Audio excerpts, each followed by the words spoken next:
જય સ્વામિનારાયણ. શ્રી સ્વામિનારાયણ વિદ્યાસાગર સ્કૂલના ઓનલાઈન શિક્ષણમાં આપ સૌ વિદ્યાર્થી મિત્રોનું હાર્દિક સ્વાગત કરું છું. વિદ્યાર્થી મિત્રો, આપણે પાઠશાળા સ્ત્રી સશક્તિકરણ એમની વાત કરતા હતા.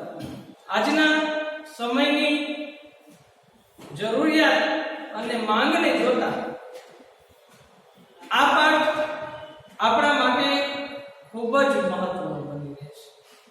કેમ કે સ્ત્રી સશક્તિકરણ, સ્ત્રીનું સશક્ત બનવું એ આજની જરૂરિયાત અને માંગ છે. કેમ કે માનવી એકલો કમાઈને આખા ઘરનું, પરિવારનું પૂરું કરી શકતો નથી. એનું કારણ કે માનવીની જરૂરિયાતો છે એ વધતી જાય છે. પહેલાનું સાદું જીવન હતું, આજનું જટિલ જીવન, એટલે કે આપણી જરૂરિયાતો અમર્યાદિત છે. પ્રાથમિક જરૂરિયાતો પોશાક, ખોરાક અને રહેઠાણ સિવાય આપણે કેટલી પ્રકારની જરૂરિયાતો રહે છે.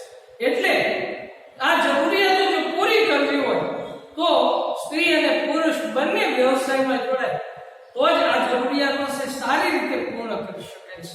એટલે સ્ત્રી સશક્તિકરણને ગાંધીજીએ પણ કહ્યું કે કોઈ પણ પક્ષીને એક પાંખથી ઉડવું એ અશક્ય છે. તો જો ભારતનો વિકાસ કરવો છે તો માત્ર પુરુષો જ નહીં પણ સ્ત્રીઓની જો ભાગીદારી છે, સ્ત્રીઓ જો વ્યવસાયમાં જોડાશે, સ્ત્રીઓ શિક્ષણ પ્રાપ્ત કરશે, એમના બુદ્ધિધનનો જો ઉપયોગ કરવામાં આવશે તો આપણે વિકાસશીલમાંથી વિકસિત બની જઈશું. એટલા માટે સ્ત્રી સશક્તિકરણની એક જરૂરિયાત ઊભી થઈ. સ્ત્રી સશક્ત બને, સ્ત્રી આગળ વધે એ માટે સરકાર દ્વારા આપણા બંધારણની અંદર એના માટે અનામત પ્રથાઓ આપી, રાજકીય અનામત, નોકરીઓની અંદર અનામત, શૈક્ષણિક સંસ્થાઓમાં અનામત, જેમ કે MBBS જેવા કોર્સની અંદર પણ એમને માટે અનામત સીટો રાખવામાં આવી અને આ સ્ત્રી સશક્તિકરણ માટેના પ્રયત્નો કરવામાં આવ્યા છે. તો આપણે સ્ત્રી સશક્તિકરણનો અર્થ, એના લક્ષણો જોયા, સ્ત્રી સશક્તિકરણનું મહત્વ જોયું, સ્ત્રી સશક્તિકરણ માટેના જે શૈક્ષણિક કાર્યક્રમો સરકાર દ્વારા ફ્રીમાં સ્ત્રીઓને અભ્યાસ કરાવવામાં આવે છે, જેમ કે એમને પરીક્ષા ફીમાંથી મુક્તિ આપવામાં આવે છે અને સ્ત્રી એક જગ્યાએથી બીજી જગ્યાએ જે અપડાઉન કરે છે તો ગુજરાત જેવા રાજ્યની અંદર એમને ફ્રીમાં પાસ આપવામાં આવે છે. તો આ જે બધી યોજનાઓ હતી એમની આપણે વાત કરી. સ્ત્રી સશક્તિકરણની આર્થિક યોજનાઓ, આર્થિક રીતે પગભર બનાવવા માટે, એનો પોતાનો વ્યવસાય કરી શકે માટે અમુક લોન આપવામાં આવે છે. તો એ માટેના પ્રયત્નો આપણે જોયા. તાલીમ વર્ગો, વ્યવસાય ક્ષેત્રો, પ્રદર્શન વેચાણ, કૃષિ રથ મેળા, સ્ત્રી જૂથ અને રોજગાર કાર્યક્રમ, આ બધા કાર્યક્રમો જોયા. વિદ્યાર્થી મિત્રો, આજે આપણે સ્ત્રી સશક્તિકરણના આરોગ્યલક્ષી કાર્યક્રમો, એમાં પહેલું છે સામાજિક બદીઓ અને સ્ત્રી સ્વાસ્થ્ય. સ્ત્રીઓના સ્વાસ્થ્ય પ્રત્યે જાગૃતતા દાખવવી જરૂરી છે. કેમ કે ઘણી વખત પ્રસૂતિના સમયે સ્ત્રીઓ મૃત્યુ પામતી હોય છે. તો સ્વાસ્થ્ય માટે માતૃ કલ્યાણ કાર્યક્રમો, કુટુંબ કલ્યાણ કાર્યક્રમો, પોષક આહારને લગતા કાર્યક્રમો, બેટી બચાવો બેટી બચાવો અભિયાન અને જાગૃતિ કાર્યક્રમ. તો આ મુદ્દાની આપણે વાત કરવાની છે. આ જે આરોગ્યલક્ષી કાર્યક્રમો ભારત સરકારની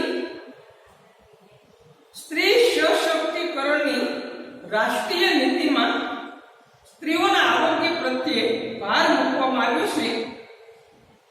ભારત સરકારના આરોગ્ય વિભાગ તેમજ મહિલા અને બાળ કલ્યાણ વિભાગ સ્ત્રીના આરોગ્ય સંબંધિત કાર્યક્રમો યોજીને સ્વાસ્થ્ય સંબંધિત જાણકારી આપવા વિષય મુજબના પ્રયત્નો થયા છે. તો વિદ્યાર્થી મિત્રો, પુરુષ પ્રધાન સમાજ વ્યવસ્થાની અંદર ભારતની વાત કરીએ ત્યાં સુધી સ્ત્રી અને પુરુષ બંને લિંગ ભેદ એટલે કે જાતિ ભેદ, સ્ત્રી અને પુરુષ સમાન છે, કાયદાની દ્રષ્ટિએ સમાન છે. તેમ છતાં પિતૃ પ્રધાન સમાજ વ્યવસ્થામાં સ્ત્રીઓ પ્રત્યે ભેદભાવ રાખવામાં આવે છે, એમની પૂરતી સારવાર કરાવવામાં આવતી નથી.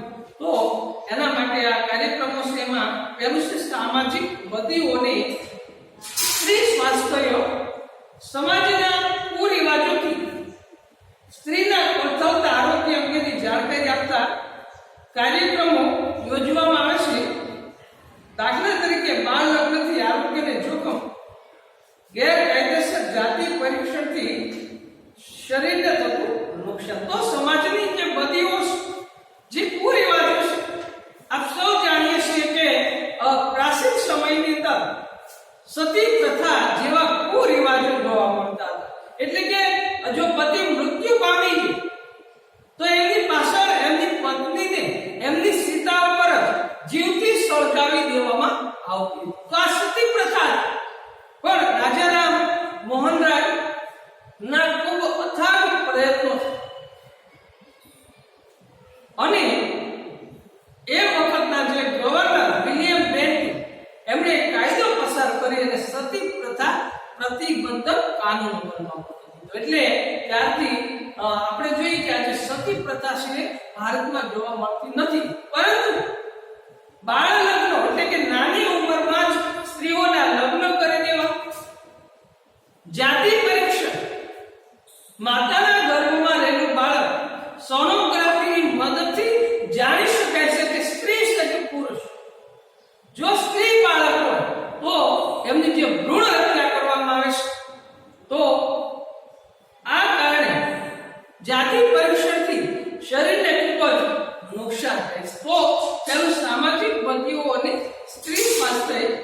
બીજું માતૃ કલ્યાણ કાર્યક્રમો, સ્ત્રીઓને ગર્ભદાન, સ્તનપાન તેમજ બાળ વિશેષ સંબંધિત વૈજ્ઞાનિક જાણકારી આપીને સ્ત્રીઓના આરોગ્યનું જતન કરવામાં આવે છે. તો બાળકને જન્મ આપવાનો, બાળ ઉછેર કરવાનો અને બાળકને સ્તનપાન કરાવવાનું સ્ત્રીએ દ્વારા થતું હોય તો એમને વધારે મહત્વ આપવામાં આવશે અને જાણકારી આપવામાં આવશે અને એમના આરોગ્યનું વધારે ને વધારે જતન કરવામાં આવશે.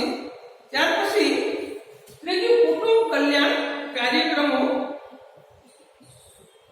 કુટુંબના મર્યાદિત કદ સહિત માતા અને બાળકના કલ્યાણ સંબંધિત કાર્યક્રમ વિશે જાણકારી આપતા કાર્યક્રમો યોજીને સ્ત્રીઓને કુટુંબ નિયોજનની પદ્ધતિઓની વૈજ્ઞાનિક ગતે માહિતી અપાય છે. આપણે જોઈએ કે ભારતમાં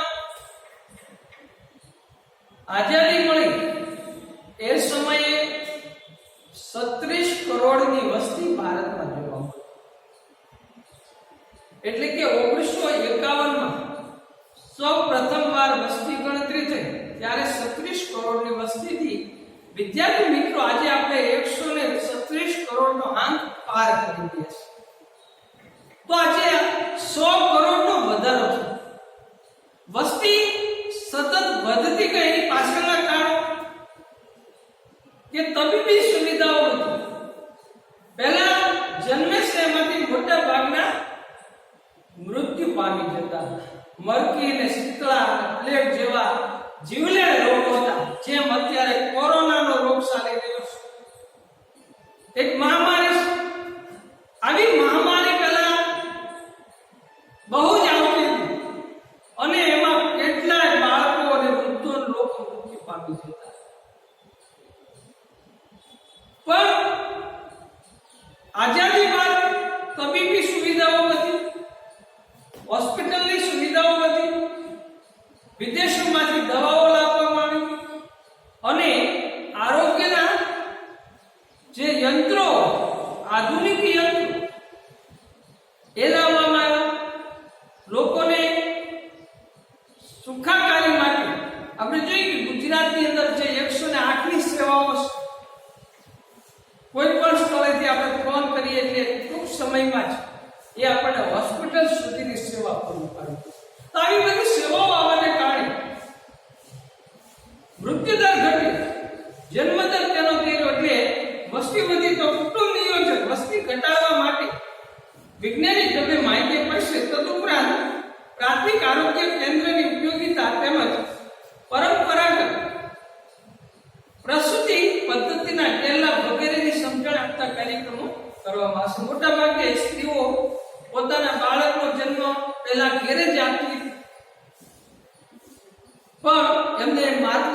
આપવામાં આવ્યું, હોસ્પિટલ સુધી એમને લઈ જવામાં આવ્યું, માર્ગદર્શન આપ્યું, તેના દ્વારા મૃત્યુદરમાં ઘટાડો થયો અને સ્ત્રીનું સ્વાસ્થ્ય સારું થયું. ત્યાર પછી પોષણક્ષમ આહારને લગતા કાર્યક્રમ. ઘણી બધી સ્ત્રીઓ કુપોષણથી પીડાય છે, કેમ કે સ્ત્રી એક માતા છે, બાળકને સ્તનપાન કરાવે છે, બાળકને જન્મ આપે છે, તો એને પૂરતા પોષણની જરૂરિયાત ઊભી થાય છે. તો સ્ત્રીઓના કુપોષણની માત્રાને ઘટાડવા માટે નેશનલ બીટ દ્વારા પોષણક્ષમ આહારની જાણકારી આપતા કાર્યક્રમો કરવામાં આવશે. ખાસ કરીને રોગ પ્રતિકારક શક્તિવર્ધક આહાર વિશે જાગૃતિ લાવવાના પ્રયત્નો થાય છે. ગુજરાતમાં પણ ઉપયુક્ત કાર્યક્રમ ઉપરાંત સ્ત્રીઓના આરોગ્યલક્ષી કાર્યક્રમ થાય છે, જેમ કે બેટી બચાવો બેટી વધાવો અભિયાન. સ્ત્રીનું પ્રમાણ ગુજરાતની અંદર ઘટતું જાય છે. 1000 પુરુષોએ ગુજરાતમાં 918 સ્ત્રીઓ જોવા મળે છે. એટલે કે જાતિ પ્રમાણમાં ખૂબ અસમાનતા જોવા મળે છે. એટલે ગુજરાતની અંદર જે સ્ત્રી ભ્રૂણ હત્યા થાય છે, દહેજ પ્રથા અને અન્ય સામાજિક કારણોને લીધે મોટા ભાગના સમાજોની અંદર સ્ત્રીને ખૂબ મોટા પ્રમાણમાં દહેજ આપવું પડે છે અને દહેજ માતા પિતા આપી ન શકતા હોવાથી એટલે દીકરીના જન્મને આવકારતા નથી અને એને ગર્ભમાં જ મારી નાખવામાં આવે છે, જેને આપણે સ્ત્રી ભ્રૂણ હત્યા કહેતા હતા. પહેલા દીકરીને દૂધ પીતી કરવાનો રિવાજ હતો, એટલે કે વધારે પડતું દૂધ પાયું અથવા દૂધમાં બોલીને એને મારી નાખવામાં આવતી, જન્મમાં દેવામાં આવતી હતી. પણ આજના આધુનિક યુગની અંદર સોનોગ્રાફી દ્વારા માતાના ગર્ભમાં રહેલું બાળક સ્ત્રી છે કે પુરુષ છે જાણી શકાય છે અને જો સ્ત્રી હોય તેની ભ્રૂણ હત્યા કરે છે. સરકાર દ્વારા એક ગેરકાયદેસર એ જાતિ પરીક્ષણ કરનાર વ્યક્તિને સજા આપવામાં આવે છે. તેમ છતાં આ રીતે અમુક લોકો છે જાતિ પરીક્ષણ કરાવી, ખાનગી રીતે જાતિ પરીક્ષણ કરાવી અને ભ્રૂણ હત્યા કરે છે. તો એના માટે બેટી બચાવો બેટી વધાવો અભિયાન છે ગુજરાતમાં અમલમાં આવ્યું છે. એટલે કે બેટીઓને પ્રોત્સાહન આપવામાં આવ્યું છે. સમાજના જાતિ પ્રમાણમાં ઊભી થયેલી અસમતુલાને દૂર કરવા કન્યા જન્મની સ્વીકારીને સ્ત્રીઓના આરોગ્યને જાળવવા અભિયાન હેઠળ રેલી, નાટકો, શિબિરો, સેમિનાર, કોન્ફરન્સ, પરિસંવાદ, ચર્ચા જેવા કાર્યક્રમો યોજવામાં આવે છે. તો આમ બેટી બચાવો બેટી વધાવો અભિયાન દ્વારા રેલી કાઢવામાં આવશે, નાટકો, શિબિરો, સેમિનાર, કોન્ફરન્સ, પરિસંવાદ વગેરે જેવા કાર્યક્રમો યોજવામાં આવે છે. અને સર્વશ્રેષ્ઠ જાગૃતિના કાર્યક્રમો જોઈએ. સ્ત્રી સ્વાસ્થ્ય સંબંધિત ચોક્કસ માનસમાં પરિવર્તન લાવવા જાગૃતિ કાર્યક્રમો કરવામાં આવશે. ખાસ કરીને ગ્રામીણ તથા આદિવાસી વિસ્તારોમાં સ્ત્રીઓના આરોગ્યને લગતા ચંકુશિત લોકમાનસમાં બદલાવ લાવવા આરોગ્ય કેન્દ્રની સુવિધા વધારી સ્વાસ્થ્ય અધિકારીઓ દ્વારા જનજાગૃતિના કાર્યક્રમો કરવામાં આવે છે. આમ આરોગ્ય સંબંધિત કાર્યક્રમ દ્વારા સ્ત્રીઓનું સ્વાસ્થ્ય ક્ષેત્રે સશક્તિકરણ કરવામાં આવે છે. આમ સ્ત્રી સશક્તિકરણ માટે શૈક્ષણિક, આર્થિક તેમજ આરોગ્યલક્ષી કાર્યક્રમો ઘડવામાં આવે છે અને તેના અમલીકરણ દ્વારા સ્ત્રી સશક્તિકરણ કરવાના પ્રયત્નો થયા છે, જેમાં સરકારી, બિન સરકારી તેમજ સ્વાયત્ત સંસ્થાઓ પણ ફાળો આપે. તો લોકોમાં જાગૃતિ વધે એટલા માટે લોકો સ્ત્રી જન્મને આવકારે. આજે સમાજની અંદર, ઘણા બધા સમાજની અંદર, ઘણી બધી જ્ઞાતિઓની અંદર સ્ત્રી જન્મને આવકારવામાં આવે છે. સ્ત્રી જન્મ સમયે ઉત્સવ મનાવવામાં આવે છે, તો સારી બાબત છે. તો આ જાગૃતિ લાવવા માટે બેટી બચાવો બેટી વધાવો જેવા અભિયાનો કરીને, રેલીઓ દ્વારા, નાટકો દ્વારા લોકોને સમજાવવામાં આવે છે કે સ્ત્રી અને પુરુષ સમાન છે. એક રથના જ બે પૈડા છે, એમાં કોઈ ભેદભાવ હોઈ શકે નહીં. જે કાર્ય આજે પુરુષ કરી શકે એ જ બધા જ કાર્ય સ્ત્રીઓ પણ કરી શકે છે. તો એ માટે સમજાવવામાં આવશે. આજે ધીમે ધીમે સ્ત્રી જાગૃતિ, બેટી બચાવો બેટી વધાવો કરતી લોકમાનસમાં પરિવર્તન આવતું જાય છે. ખૂબ સારી બાબત છે.